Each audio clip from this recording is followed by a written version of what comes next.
Formula One in 2026 is undergoing wholesale change. This season brings the largest overhaul in the sport's history, introducing all new, near 50-50 splits between internal combustion power and electrical energy, alongside slimmer, more broadly deployable aerodynamics, all configured in a smaller, lighter, more agile cars. The sport's governing body, the FIA, wants to elevate moment-to-moment action with closer racing and fiercer battles and more overtaking. And indeed, the season so far has seen plenty of exciting on-track passes, followed invariably by instant repasses, the so-called yo-yoing effect.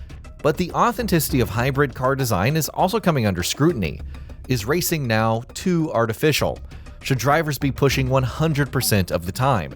Or is battery conservation still a valid measure of skill?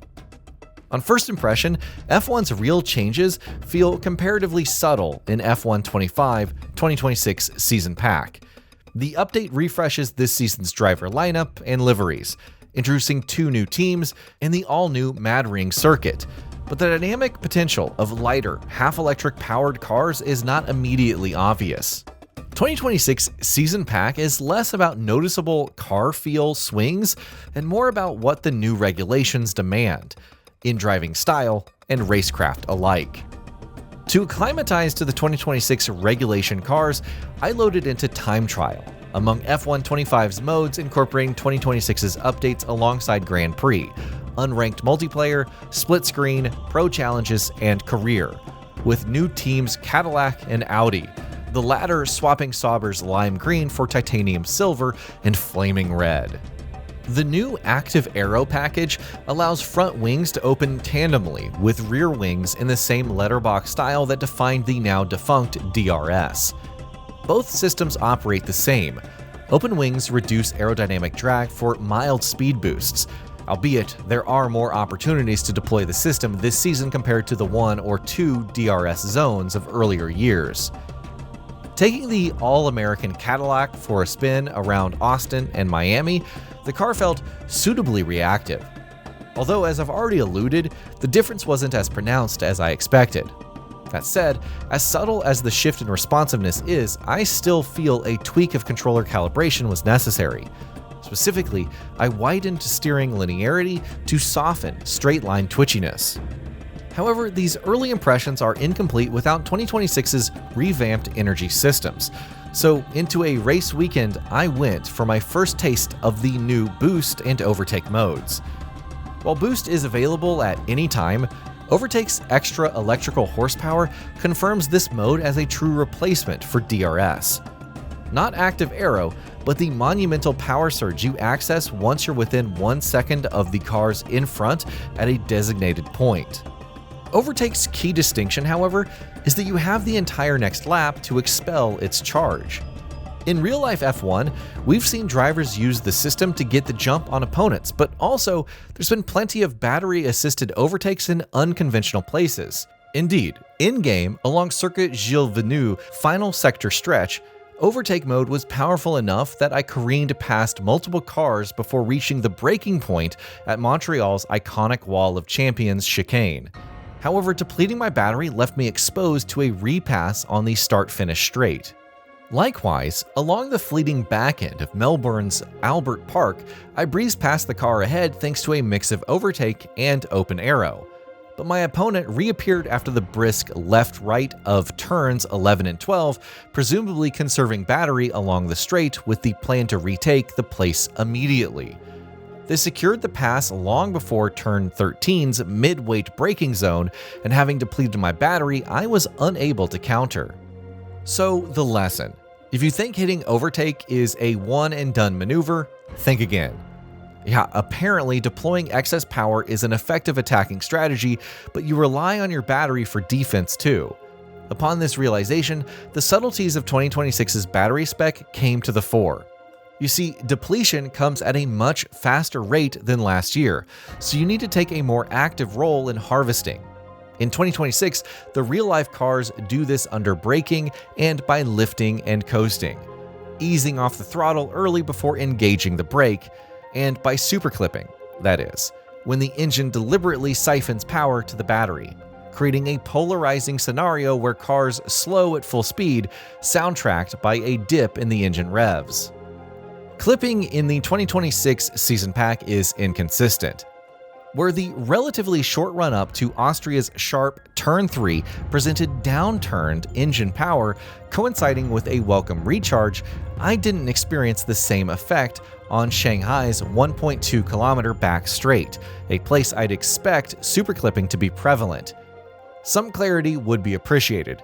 While your race engineer describes lifting and coasting and suggests using boost on corner exit as a way to counteract any pre-corner shortfall, superclipping isn't mentioned at all.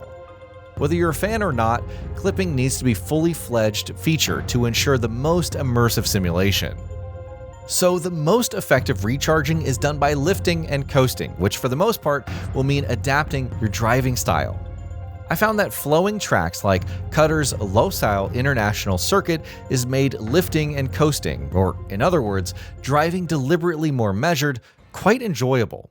Throughout its long sequences and the absence of heavy braking zones, Losail became an opportunity to refine my throttle control. And during races, Cutter doesn't demand energy management as strictly as the aforementioned Albert Park or Circuit de Gilles-Villeneuve, the latter going further to expose some bad habits too. Now more than ever, nailing your exit to turn 10's hairpin is crucial to securing a pass on the following straight with battery to spare. But while some pre-existing circuits require fine-tuning muscle memory to extract the best performance, Madrid's all-new Mattering circuit is a different beast entirely. It's tight, twisting, varied, and unfamiliar. A strange feeling, admittedly, racing around a circuit that real-life F1 has yet to visit. Alas, what's unfamiliar forces proper learning, and a chance to explore potentially unconventional overtakes afforded by this year's batteries. You see, before Las Vegas and Baku, F1's street circuits were notoriously difficult to overtake. With Mattering, its attacking potential would be unclear if it wasn't for 2026's regulation changes. There's an early lap opportunity to drag race towards a tightening chicane where electrical horsepower gets the pass done early. If Mattering had appeared on last season's calendar, this maneuver wouldn't have been viable. Likewise, I was caught out on the briefest zip toward the final corner, showing that even marginal straights yield opportunities for passing. Whether these scenarios play out similarly when F1 visits the circuit is unknown, but Mattering makes for an enjoyable experience in 2026's seasonal pack regardless. And that's the thing. The strongest critique of 2026's regulation changes accuse the FIA of gamifying Formula One. And while that debate is ongoing, in F1 2026 season pack, those game-like changes translate into a tactical tug-of-war, where energy management boils down to risk versus reward mechanics. Whether you're recharging for one final qualifying lap as the clock ticks down, or you're desperate to stay ahead of the pack as your battery's running on empty, F1's 2026 regulations expand on-track tension. Through refined throttle control, tactical energy use, occasional ERS trains forcing you towards unconventional overtakes, or the dreaded speed differentials between power surging and battery harvesting cars, you've more on your plate in F1 2026 season pack than ever before. My only real gripe is that the strategical potential of the 2026 regs isn't fully explained. Sure, your engineer outlines the fundamentals, but it would be appreciated if onboarding suggested more conclusive ways to use the battery-powered tools for tactical attack and defense. Likewise, practice programs appear unchanged. In my view, this is a missed opportunity to train you on how to extract your battery's potential. Mid-race dynamic objectives have been updated. In one example, my engineer asked me to deploy my battery past a certain threshold before the end of the following lap. But by this time, you're already in the thick of it. My strategic ideas glean from watching F1 for real. Casual fans who don't pay close attention to the sport will have to figure it out for themselves.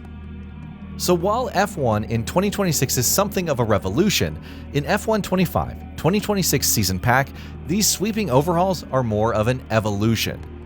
While the changes aren't as dramatic as you'd expect, newly meaningful strategy emerges during moment-to-moment racing once you've a handle on the battery's tactical potential. What I'm most appreciative of, though, is that the 2026 Season Pack refines the experience in ways that demand more deliberative driving. This DLC is more than a reskin, and fans of the series should be eager to access the update before F1 27's purported revamp. And that'll be about it for this one. If you guys like what we're doing at Gaming Vault, please consider subscribing to our channel, and I'll see you guys on the next video.